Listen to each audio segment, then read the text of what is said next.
Game over, man. Game over. Johnny. You're gonna need a bigger boat. So serious. I am Iron Man. This is a tasty burger.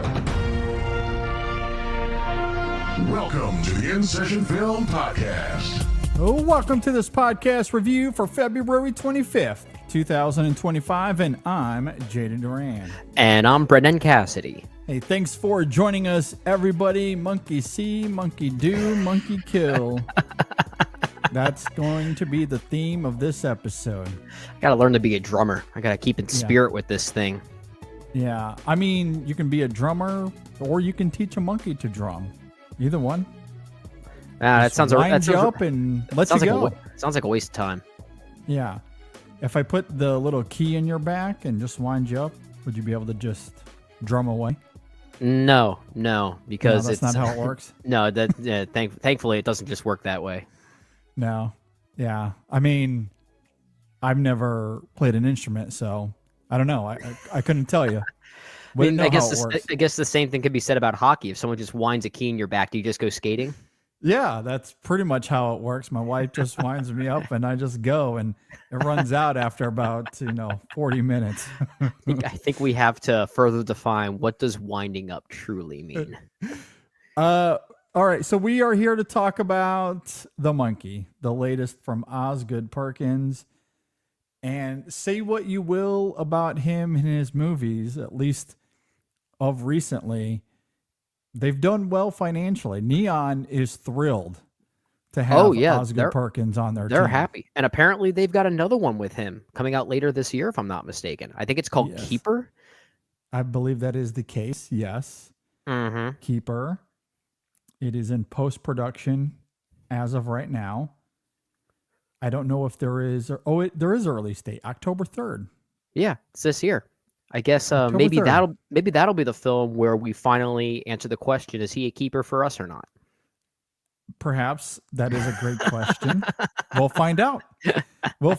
But Neon is bringing him back, as you noted. That film also stars Tatiana Maslany, so maybe that is a sequel to The Monkey. Who knows? Or a prequel. Yeah, we'll see. Could be one of her. We live in these days. Could be one of her dates that she goes on. One of those blind dates she keeps referencing in this movie. Regardless of how we feel about Osgood Perkins, let's at least say this: I'm glad movies like this are doing well. Smaller horror films like this that are not made with the biggest of budgets that are garnering attention, because then it means more movies like this where filmmakers can come in and actually execute their vision. More of those can get made. And I think that's at least a good thing, regardless of the quality of the film we're about to talk about here.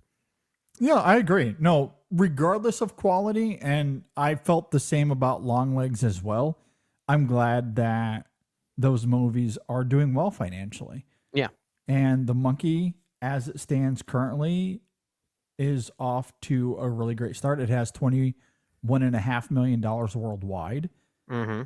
That's not bad at all on a budget of $10 million. So yeah, it's a good start. The rule of thumb is that you have to double your money or double your budget to make your money. It's done that. Yeah, it's done that in one weekend, so it should do better, because I think it's either double your budget depending on the kind of film that it is and the marketing that went into it. I think a lot of people tend to say 2.5 times. It's more 2.5 these days. Yeah, but still, given that range you're talking about there, I feel like this movie is on its way to do that easily. Yeah, easily, for sure. Yeah. And I don't know about you, I went to see this at my local AMC. Okay. Although Brendan, spoiler alert, just came out of the theater from watching this. Oh yeah, yeah. So I have thoughts about that. Extremely fresh. I'm very fresh on this film. We're recording this on a Tuesday, so the context of his viewing experience could be different than mine. I did go see this on a Saturday night at a packed mall, which is where the closest AMC is to me. So yes, I went on a Saturday night, and my showing was almost sold out. If it wasn't, it was awfully close. For it is indicative of what the box office broadly has seen. And for a Tuesday night, I went to my local Regal. It wasn't full, but it was definitely more than half. I'll say that for a Tuesday night. That's pretty good. Yeah, for a Tuesday. Yeah, that's not bad. Not bad at all. for a little film like The Monkey. Exactly. All right, let's go ahead and jump into this. Are you ready? Yeah, let's talk about this one. All right, we'll talk about it. It is, of course, adapted from Stephen King's The Monkey, which I have not read. I don't know if you've read it or not. No, but I do own the short story collection that it's within. It's called Skeleton Crew, and I've read a few of the stories within there. But The Monkey, which I know is one of his more famous short stories, it's one I've never read. So this was actually my first exposure to this material. Yep, same. Absolutely the same with me as well. Mm-hmm. All right. It is written and directed by Osgood Perkins, and it stars Theo James as well as Theo James. Oh, wow. Did not know that. I thought he was really a twin. Christian Convery and also Christian Convery as well. So you have twins, Basil, twins. The film also features Tatiana Maslany, as we noted a moment ago, Colin O'Brien. I have no idea why Adam Scott and Elijah Wood are here in very, very, very small roles, borderline cameos. I guess you could call them cameos. Oh, they're definitely cameos. I had no idea they were even in this movie. No idea. This. I was totally taken aback by that. I don't understand. It must be for marketing purposes, right? I don't know why you would call in Adam Scott and Elijah Wood to do these roles that last, without hyperbole, a minute, maybe two for the both of them. They could have gone to nobody actors, and the film doesn't change, and you're certainly not nearly as distracted. Well, I kind of get the idea of having cameos like that in a movie directed by Osgood Perkins, especially given his, his lineage and his tie to Hollywood growing up. I kind of get that idea. I don't know why it's Adam Scott and Elijah Wood. That's where my ignorance plays into it. I don't know how they have maybe a tie to this type of material or this type of film. And that's where I'm confused by it. Maybe he's just the indie horror Wes Anderson. I think he wants to be. And if that's the case, I understand. When you put it into that context, I get it. I totally get it. Everyone wants to be in a Wes Anderson film. And his films come out and everybody, like A-list down the board, doesn't matter if the role calls for 2 lines. That's going to be Tom Hanks. Oz must be really fun to work with. So that could be the case. Maybe. That could be the case. And if so, then I take back all my criticisms. I understand. Would love to be a fly on the wall in the making of his movies then. Anyway, with all of that laid out, if you're not familiar with The Monkey, when twin brothers Bill and Hal find their father's old monkey toy in the attic, a series of gruesome deaths begin. The siblings decide to throw the toy away and move on with their lives, growing apart over the years, but then more chaos ensues. Mm-hmm. I love the way you read that. Very epic. Addendum there at the end, but yeah, chaos ensues. There's a lot of chaos here. A little bit. All right, Brendan, I am very curious. If you listen to the main show this week, episode 625, I did tease how I felt about this. Should we start there? Yeah. Should we start there? Should we at least give that tease out once again? Because it is technically public knowledge. Well, I don't know how many people have listened to the show or not. Okay, we'll hold back. Into this cold. We'll hold back. I'll prep you for it. How about that? I'll give my thoughts and lead you into that tease once again. Yes, but if you did listen to the show, if you do follow me on social media and you have an idea of where I land on this, it could get interesting. I truly have no idea. As we noted, Brennan just came out of the theater. We jumped on the recording here, but we haven't talked about it. As Brennan begins to talk about this movie, I will be learning along with you how he feels about this. So. This movie ended for me about 45 minutes ago. Okay. That's how fresh I am. Brendan, what did you think about The Monkey? Should we lay a little bit more context first? Maybe we need to build this up a bit. Okay. The first thing being, let's talk about Osgood Perkins a little bit. We did talk about him when we reviewed Longlegs last year, which is a film that you and I didn't fully go for. And we kind of admitted that Osgood Perkins is a filmmaker that we haven't quite loved just yet. At least based on the films that I've seen. There's only one of his films that I haven't seen yet. It's what the heck's it called? It's the one with the really long title. It's I am the pretty thing that lives in the house. That's the only one of his that I haven't seen, but I've seen the rest of his directorial efforts, and admittedly, I haven't really loved any of them. I love things about them, but never really loved the full experience in totality. I really liked The Black Coat's Daughter when maybe not really liked, but I did like it. Okay. Without giving too much away, I am deeply curious to go back and revisit that film because I want to know what I was thinking at that time. I don't think I would respond the same way. I don't know if I would. I'm curious about that too, because I've only seen that film once and I did not really care for it at all. And I'm curious if maybe there was something different about him at that time as opposed to the Osgood Perkins now. Yeah, I don't know. But I at least wanted to set that foundation before we get into our thoughts on The Monkey. And the other foundation I want to add to that is, JD, you and I tend to share the same brain, right? Most movies, we tend to share the same brain. But if there's ever a genre that we are most likely to disagree on, it's probably horror. I feel like most of our disagreements have come within the horror genre or some horror subgenre of sorts. Yeah. Not all the time, but I feel like it's most likely to happen there than anywhere else. So that context is laid out. I also want to say I was looking forward to this one because as much as I didn't care for Longlegs, I thought Osgood Perkins' style would have actually been well suited for a horror comedy, which this markets itself as. And for those who have seen it, this is absolutely a horror comedy. It's going for that. So with that laid out there, this is my least favorite film of the In-Session Film era. I'm not even kidding. Of the whole 12 years that we've been doing this. It might be. Now... Wow. I really, really don't like giving hyperbolic statements like that. I'm actually I'm going to listen back to this show and really like hate myself for this. I know I am, but I'm coming out of this movie so fresh. It's so top of mind. And perhaps that's affecting my current experience with the movie and my relationship with it because it is so top of mind. But I borderline hated this whole experience. This whole movie felt like, I forget who it was. Wow. There was some critic, I forget exactly who it was, so forgive me for those who are listening and know who I'm referencing here. One critic said this movie was like watching a stand-up comic try to tell jokes and do a routine for an hour and a half and no joke was landing. Like that is more or less how awkward this experience was for me. The only way I can describe the comedic flourishes of this movie are a complete enigma. I can't explain what this movie is doing.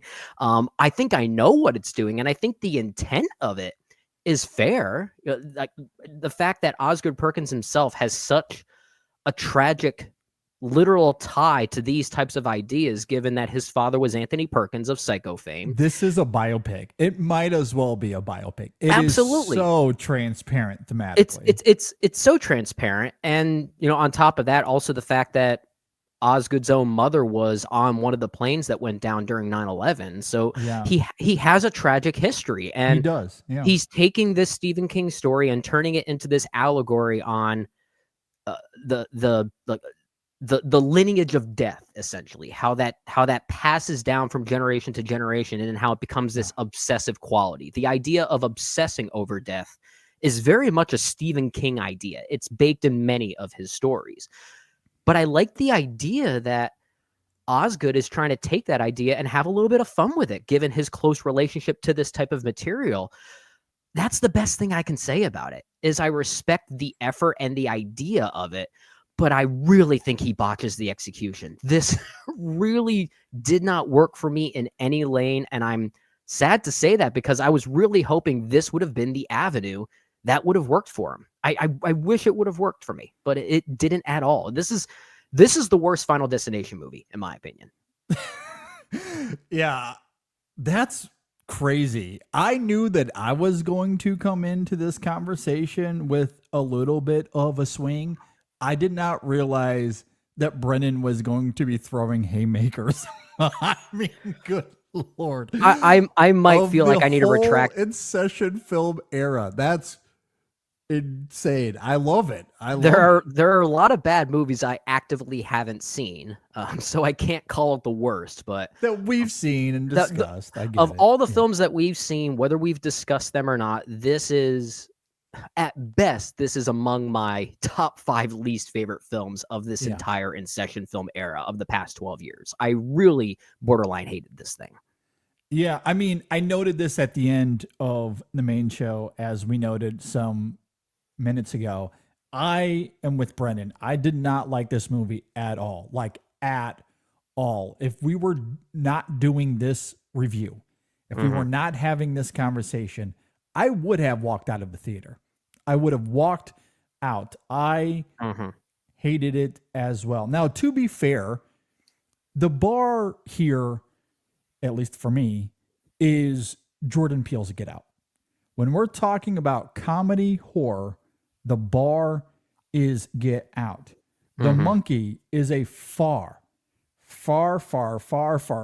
cry from Get Out. This film struggles mightily to balance comedy and horror. And I want to be clear here because comparison can sometimes be disingenuous. Sure. And not everything is apples to apples, including those two films, which ultimately have very different goals Exactly. in mind. Yeah. However, when we're just talking about tone management, balancing comedy and horror, that's the vacuum I am talking about specifically here. The tone management of Get Out, the balancing of comedy and horror is immaculate in that film. Honestly, I think it's one of the best horror films of the last 30, 40 years. It's a great movie. Phenomenal. It's a great movie. The Monkey is a disaster comparatively. Just a straight up disaster. The tone management here, when the jokes come, how the jokes are executed, how they fail to land, I think is extraordinary. It is not good at all. There is a subjective element to that, of course. Admittedly, I think Get Out is sublime in its humor, whereas the comedy to The Monkey is that of a 12-year-old. It's immature, it's manufactured, and completely uninspired. Maybe we are being too harsh because this is clearly not going for the sophistication of Get Out or something of that caliber. There is nothing nuanced to the comedy or horror in this film. It's extremely obtuse. It is impressively transparent thematically, as we noted. The staging of the horror is cartoonish and unimaginative. But the film's themes and goofy horror are not the culprit here. It's that the humor is vapid and the tone management is calamitous. Yeah. Holy calamitous. There's this feels like a filmmaker. This feels like a filmmaker trying to fail, is what it feels like. It really does. It really does. And you couple that with these thinly veiled characters. There's no emotion or backbone to the film. It is as flaccid and hollow and stale of an experience as one could get. Saying that this is like a stand-up comedian that is failing with one joke after another, I think is extremely apt. That is really what this film is. And I do agree with you, Brendan.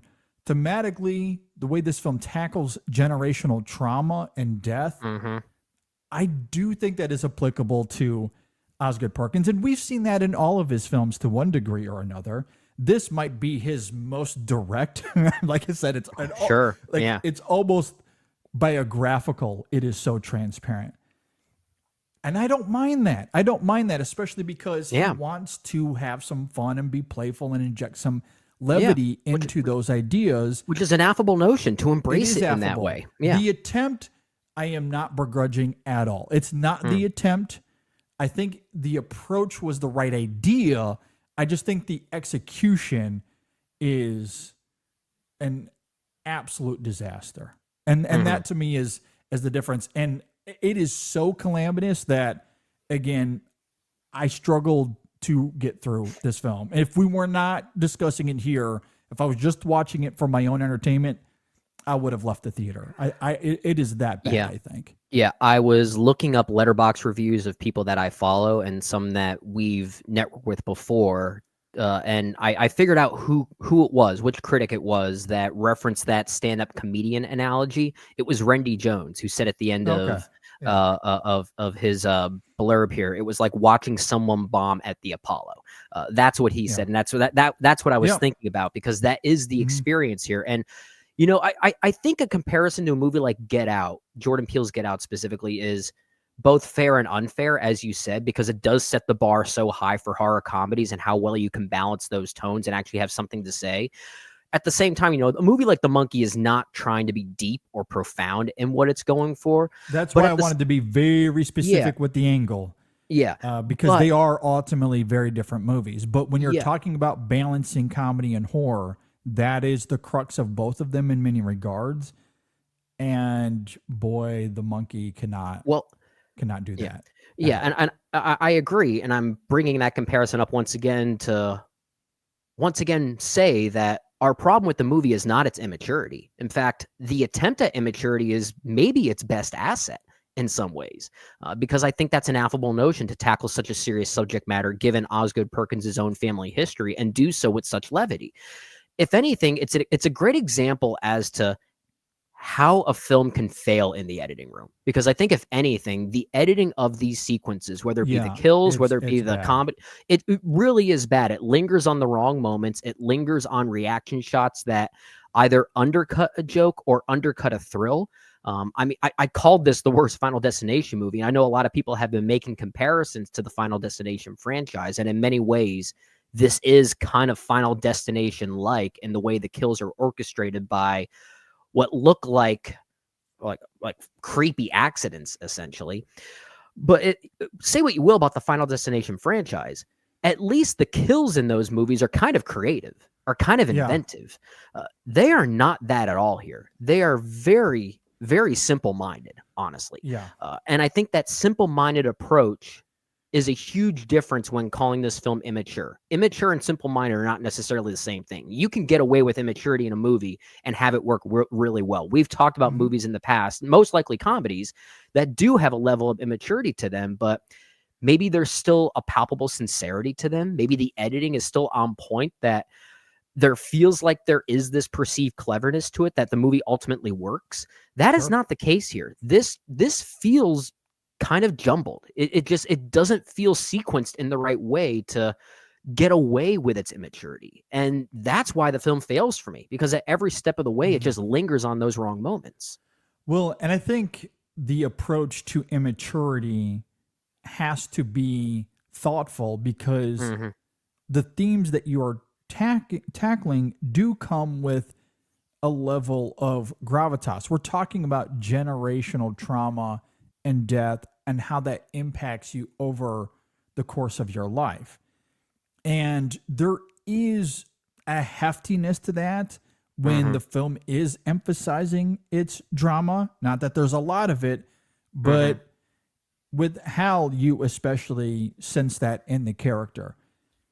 And I think, given that, when you are completely undermining and juxtaposing that sense of evolution and how that can weigh on someone, offering up levity again, I think, is an interesting way to examine that that idea here. But the execution of the horror, the immaturity, the type of immaturity, and how that is woven into the film's horror and drama, that I think is extremely deflating, because those jokes come at inappropriate times. It undermines tension instead of providing that comic relief or any sort of relief. And it feels like a jumbled mess as a result. So those ideas of generational trauma aren't fully realized in any sort of way. The comedy doesn't land. And as a result, you have a bewildering experience where nothing seems coherent. And on top of that, these characters feel like they're just moving in and out of scenes with no direction whatsoever. And I agree with that. Yeah, it feels so aimless in a way, it feels so aimless. Yeah. and I think the best word I can describe my experience with the movie, given how much the humor doesn't land and how much the thrills don't land, is it just feels awkward. The entire That's film very awkward. feels awkward to me, and not in a good way, because we've seen movies on this show, or reviewing for this show rather, that are technically maybe worse than this one, given how much that they were botched in the filmmaking process. I mean, a movie like Madam Web is technically worse than The Monkey in some ways, but I didn't feel that awkward energy with that film that I did here, and that's kind of worse. This is a movie that's 90 minutes long that felt like 7 hours to me. And it's not the so bad that I kind of have a respect for how it exists. This I don't even know what to call this. I'm honestly at a loss for words, JD. Like, this movie is such an enigma to me. Everything about it is, and that's why the only word I can use is awkward. It was maybe 5 or 10 minutes into it, I could tell what was going on here. The first kill, when that comes in the pawn shop, which is what opens the movie, when that crystallizes, I was already thinking to myself, this feels wrong. Like, this just doesn't feel right. And I couldn't really explain it. And as we talk about it, I think we're able to explain it better, but it just doesn't feel right. Something feels off here. And it's almost as if Osgood just doesn't trust his own instincts or his own intent with this movie to really try to dive into it more. Maybe not take it seriously, but try to be a bit more consistent and artful in his approach, which this does not. This is a failed student film, is what it feels like.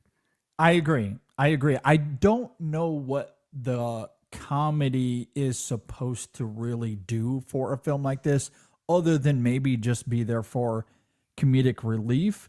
But I think that adds to the rigid aimlessness of this film. Again, I go back to something like Get Out. Again, that being the bar, and I understand that that's a very, very different film. However, my point in bringing that up again is to say the comedy in that film has a very, very precise purpose. It's something that Jordan Peele uses in an explicit way to enhance that film and its story. This film, the complete antithesis. There is a disconnect there. Is meant to do here, because I don't think it's serving this story. And if it is meant to be the other side of the coin to the horror and the dread that someone might feel as it relates to generational trauma, and that clearly is the central thematic premise here, I don't think the humor adds to that at all, like in any way whatsoever. This is like taking any one of those mid to late raunchy sex comedies from the 2000s and intersplicing it with a Final Destination movie. Like, that's kind of what this feels like. Yeah. And again, going back to what we said in our opening thoughts, if the comedy isn't meant to be something to complement the horror and the themes, if that was never the intended purpose from Osgood Perkins, and he just wanted it to be here to have a funny element in the film, just for it to be entertaining. If that's the goal, then I think it fails, because nothing is funny here. Like, the comedy is quite banal. I did want to ask you if there was anything about the movie you liked outside of the overall intent and that fusion of comedy with such a serious subject matter, but it sounds like, was there anything in the movie that made you laugh? Was there at least one moment that did? Laugh. I will say there is one element I did like. Okay. And look, given the context of my history with this genre, anytime that you want to defuse the bomb pretty quickly and you want to inject some sort of levity, whether that be comedy or a character diffusing the tension in some sort of way, whatever that looks like, look, you're not going to get pushback from me very often. Yeah. I will take that every single day of the week. It's the joy. It's the joys of being a scaredy cat, right? Exactly. And we've talked about that even in recent weeks and months with some of the horror films Sure. that we've talked about that have really worked for me to one degree or another. Yes, diffuse the tension in a horror film as often as you want. I will take that. However, this is a film where, like, when it does that, that's when I was most disappointed. And the reason I say that, to answer your question, I think the premise with the monkey is really effective. I kind of wanted to just see a straight up horror film. Not that you have to do it conventionally or traditionally, but the monkey itself as a mechanism to drive the horror, when that is emphasized here, that did have me on the edge of my seat. That I thought was effective as a horror tool. However, as we've been talking about, it's just not utilized properly because as soon as we see the monkey on screen and is doing the drums and we know something bad is about to happen, it's intercut by some stupid joke that I just didn't really care for at all. But the tension, as brief as it is, when it's there with the monkey invoking dread, I felt that viscerally. I loved that element of the film. It sadly just doesn't linger very long. And sadly, the kills that it leads up to are so borderline uninspired that after the second time it happens early on, you kind of get the rhythm of it that it loses that tension, because I do think there was potential there. I think the monkey itself, just as a device and a literal piece of, prop, right? Yeah. Is aesthetically speaking, it's not the worst thing. There is a creepy factor to it, and if it was at least building to some type of inventiveness in those thrills, perhaps the film could have maintained that that thrill factor you're talking about. But I do think it loses that when you're able to recognize how bad that rhythm is. There were two moments in this movie, I will give it credit comedically speaking. There were two jokes that made me laugh. One of them involved Tatiana Maslany referencing something in her husband's closet as a hardened sock, I'll simply say. I thought that was funny. And then there's a moment maybe 2/3 into the film where it looks like police and paramedics are taking a dead body out of someone's house, and for no reason there are cheerleaders just cheering it on. For some reason those two moments made me laugh because I think it's the only two moments that seem to be very self-aware in the type of movie that it was going for, where there was maybe this synergy between theme, horror, and comedy kind of all working congruently as opposed to complete separate pieces that never connect. Those are the only moments I felt that. That's about the only credit I can give it outside of at least the intent that maybe Osgood Perkins is going for, which I at least respect. Well, and both of those moments, correct me if I'm wrong, I could be mistaken, this film did not sit with me. Stay with you? Clearly, did not stay with me. So correct me if I'm wrong, but both of those moments aren't coming right off the heels of that heightened dread. No, they're not moments that undercut the horror, as you're talking about. Yeah, they're not that moment of diffusion that you were referencing. They're simply a few gags that, kind of linger in the middle there. Yeah. And again, like those moments didn't make me laugh out loud, but if those are the best two moments in the film comedically, you don't have much to go on. Yeah. I'm just trying to be nice to a movie that I've already called my least favorite film of the past 12 years. No, I hear you. I hear you. Yeah. I mean, and it is disappointing because I do really like how this connects personally to Osgood Perkins.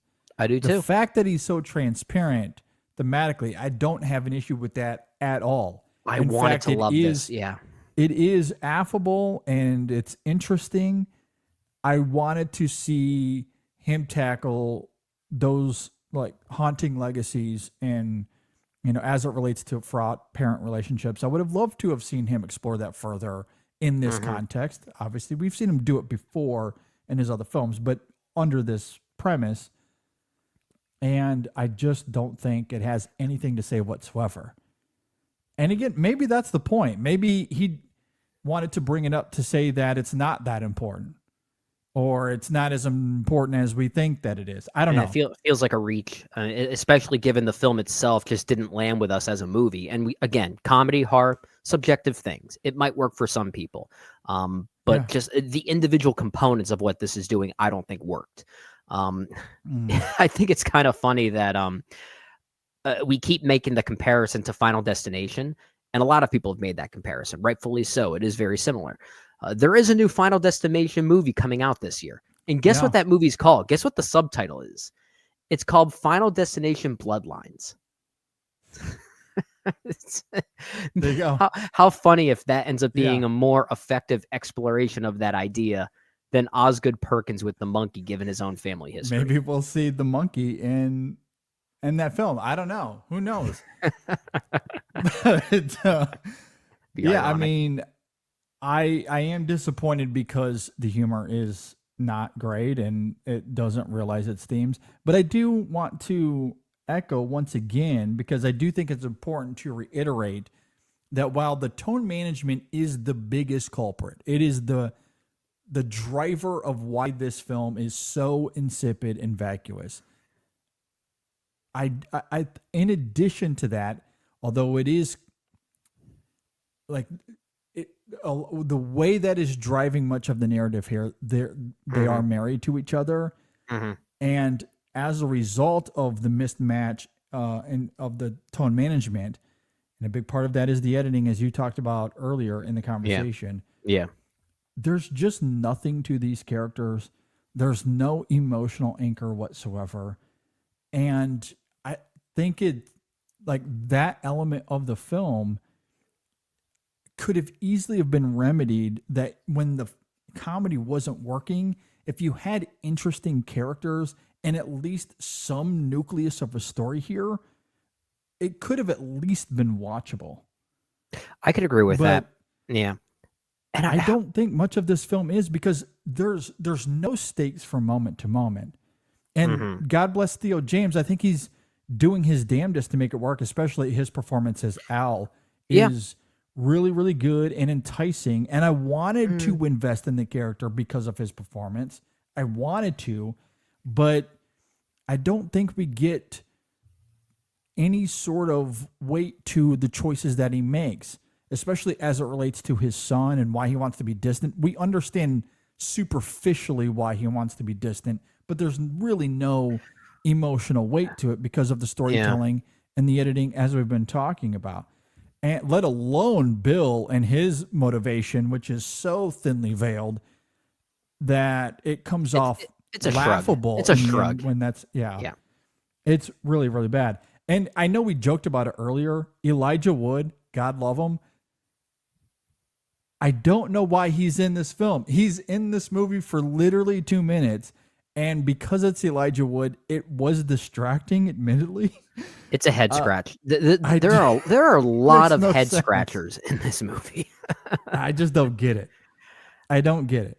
I like all these actors, and I don't think anyone in this movie is terrible, but I don't think anyone here is particularly great either, which is almost the worst thing you can say about a movie like this that needs to have some, I guess, heightened level of something. And having very little of any of that just makes the movie feel like kind of a shrug, kind of like a head scratch, like I said earlier. Yeah. And I feel like the writing doesn't give them anything to chew on. I mean, Hal comes the closest, and that again, that's where Theo James is at his best. But there's just nothing for them to do. Like, there's nothing for them to do. Yeah, it's. I just couldn't get over how uninspired some of the kills were. And you know, if you've seen the marketing for the film, you at least know a good chunk of the kills that you're going to get. And of course, these trailers are edited because they can't be throwing out R-rated trailers out there unless you're lucky to see a Red Band trailer somewhere. But man, the crystallization of some of these deaths are the most anticlimactic things I think I've seen in a horror film as of yet. The big one that I was like, it's weird to say I'm looking forward to seeing a death in a movie, but when you're going to a movie like this, it's like going to a Final Destination movie. You're looking forward to see how someone's going to die and how creative that it is. Osgood, he at least does a decent job setting up some creative scenarios. He just doesn't pay them off well. The one that I'm thinking about in particular, and I think all of them suffer from this, but the one I was thinking about in particular was the one at the motel where the air conditioning unit falls into the water and electrifies the water, and that woman's about to do a dive into the pool. Like that's actually a pretty clever setup for something torturous and detrimental to happen. And I'm just going to spoil it. The body just explodes. It just explodes. It is the most uncreative resolution. It's so dumb. But it's dumb in a way that's not even funny. At least, no, I agree. We I don't didn't think laugh. it's funny. So, yeah. I didn't think it was funny. Yeah, that's one of those. I just kind of rolled my eyes and was like, "Oh my god." Yeah, maybe that was the moment I would have walked out. I don't know. It's like that's all you're going to do. That's all you're going to do. Yeah, the film feels completely uninspired in every way. And yeah, aimless. I didn't enjoy the kills. I didn't enjoy much of the horror. I liked the monkey. That was about it. Did not like the humor, obviously. I feel like I'm just repeating myself. I don't know what else to say. I'm done. I'm done. I am starting to regret what I said about Love Hurts, and that this is going to be the worst film that we'll see all year. Oh, I definitely like Love Hurts more than this.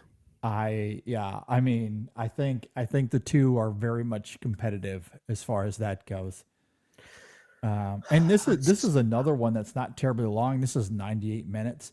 Certainly felt like 4 hours to me. I'm so bummed. I wanted to like this one. I really did. I know.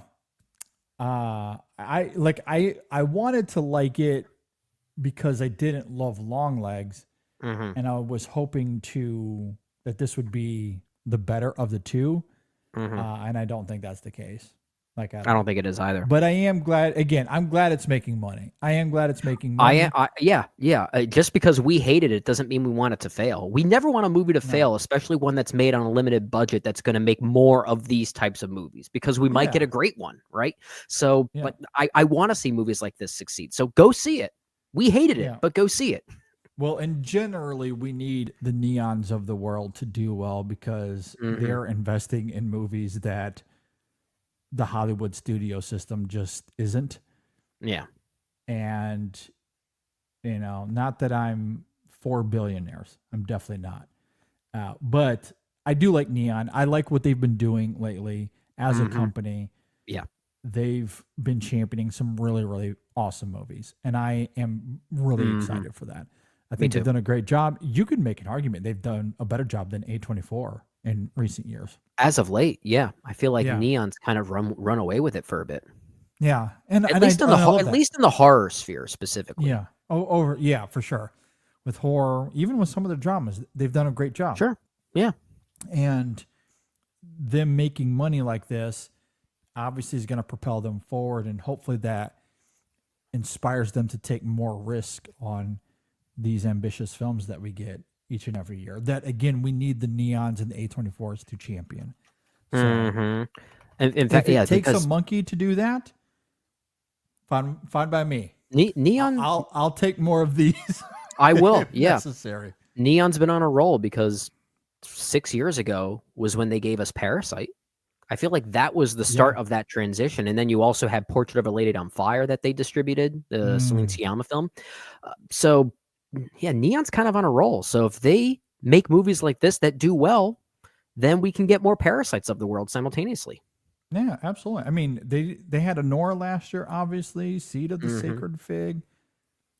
They've had some good movies in here that I've really, really loved. They did Babes last year, and I loved Babes. Oh yeah. I'm glad that film went to theaters. I'm really excited for that. That's true. That's and any other distributor for a movie like Babes, that would go straight to streaming, wouldn't it? Yeah, exactly. Robot Dreams, they did that. So good, Perfect Days, our beloved Perfect Days, they scooped that up. That is one of the best of the entire decade, if you ask me. Anatomy of a Fall is Neon.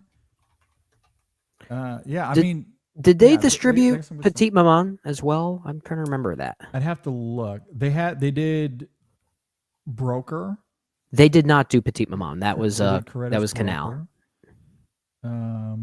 Let's see, Moon Age Daydream. Oh, I love that. They did Great Triangle documentary. of Sadness, which not everyone. They did Fire of Love, which I really, really enjoyed a lot. Good doc.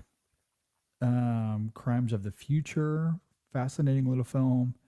Mhm. Memoria, which is also quite captivating, that very few people saw. Oh yeah, the Tilda Swinton movie. Yeah, the documentary Flea, which, oh my God, that film is fantastic. But Another good film. So Yeah, Neon's on a roll. I'm happy with them making movies like this. I don't care if I dislike it this I much. forgot they did Titan, Pig. Oh my God. Yeah, their resume is just, it's been really great the last 5, 6, 7 years. I think they've overtaken A24 at this point. They might have. Yeah. Okay. And then, and here's another one. I wanted to bring this up earlier in the year because we forgot a pretty big one to at least mention. I don't think it would have cracked our top 10 most anticipated films of the year, but we forgot to even mention that they scooped up The Life of Chuck, which won Oh yeah, TIFF the audience last year. Yeah, the audience award, was that what it Won was? the audience award, and they moved it to this year, which is really interesting because I think the stat was 14, 15 years in a row, the audience winner at TIFF was also nominated for Best Picture. Why they ended up moving. Now, I haven't seen the film, so I don't know. And maybe they think it's a really good film, but not Best Picture quality, and wanted to move it to the summer because that comes out June 6th. It's a summer movie. Maybe they're trying to hold it out as a potential front runner in a different race. Maybe they felt like, given the trajectory of how films were looking last year, maybe it didn't have as much of a chance. I don't know. Perhaps. Yeah, I don't know. I mean, until we see the film, it's going to be hard to say. But given how this award season played out, it was so chaotic. It was up in the air. It still is up in the air in a lot of ways. The Life of Chuck, could that have competed at the Oscars this year? Maybe. I don't know. Again, I haven't seen it, but it's a fascinating question that I'm curious to see the answer. And how ironic, that movie, The Life of Chuck, also based on a novella by Stephen King. There you go. There you go. Bringing it full circle. Yeah. Which is to say, we like Stephen King's works overall. We were hoping to like this one, The Monkey. It's not good. We did not like this. We did not like this. Not good. But I will say, in addition to The Life of Chuck, they also have Duke Johnson's The Actor, and that's a film I've been looking forward to for literally years now. Yeah. It feels like that movie's been coming out for like 3 years. Yeah. It's a good Curious for that. Together, did that play at Sundance earlier? I want to say the Dave Franco, Allison Brie film. I think it did. Yeah. I saw a trailer people for it were- ahead of The Monkey. Yeah, same. I saw a trailer for it. I think there's been reviews out for it. I think it did play at Sundance and got It's getting good buzz. reviews. It's getting Yeah, good buzz. absolutely. There was to tie it back to A24, there's a new film coming out from the filmmakers of Talk to Me called Bring Her Back. That trailer played before The Monkey as well.